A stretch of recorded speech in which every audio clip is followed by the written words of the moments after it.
ധരിച്ച യൂണിഫോമിനെയും വഹിച്ച ഔദ്യോഗിക പദവിയെയും മിസ്യൂസ് ചെയ്ത് ഇയാൾ എത്രയോ നിരപരാധികളെ കുരുതി കഴിച്ചു. തങ്ങളുടെ നല്ലാത്ത കുറ്റത്തിന് ആ നിരപരാധികൾ അനുഭവിക്കുന്ന നിരാശയും വേദനയും ഈ സമയത്ത് നാം ഓർക്കണം. അവർ തങ്ങളെ ശിക്ഷിച്ച നീതിപീഠത്തോട് തങ്ങൾ എന്തിനു ശിക്ഷിക്കപ്പെട്ടുവെന്ന് ചോദിച്ചാൽ എന്റെ പ്രൊഫഷനോടുള്ള ബഹുമാനവും ആദരവും നിലനിർത്തിക്കൊണ്ട് ഞാൻ പറയുകയാണ്, നമ്മൾക്ക് തലകുനിക്കേണ്ടി വരും. We have no answer. ഇതുപോലെയുള്ള കാപട്യങ്ങളെ നിയന്ത്രിക്കാൻ ഈ നാട്ടിലെ നിയമത്തിനും സിസ്റ്റത്തിനും സാധിക്കുന്നില്ലെങ്കിൽ I won't hesitate to say that this land will go to dogs. വിശ്വാസമുണ്ടെങ്കിൽ അകമുറുകി പ്രാർത്ഥിക്ക് മനസ്സിനെ ബാധിച്ച വിഷമിറങ്ങാൻ. അതിനും കഴിയില്ലെങ്കിൽ get lost from the face of the earth forever.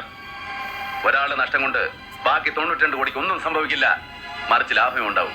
സ്വർഗസ്ഥനായ തമ്പുരാനെ വെറുതെ കയറി വെല്ലുവിളിക്കരുത്. ഈ കുതന്ത്രവും കുബുദ്ധി ഉപയോഗിച്ച് കേസ് ചെയ്യുന്നതിൽ എന്ത് സാറ്റിസ്ഫാക്ഷൻ ആവുള്ളൂ? നാളെ മക്കൾക്ക് പറയാൻ വേണ്ടിയിട്ടെങ്കിലും ഒരു കേസെങ്കിലും മര്യാദയ്ക്ക് വാദിച്ച് ജയിക്കും.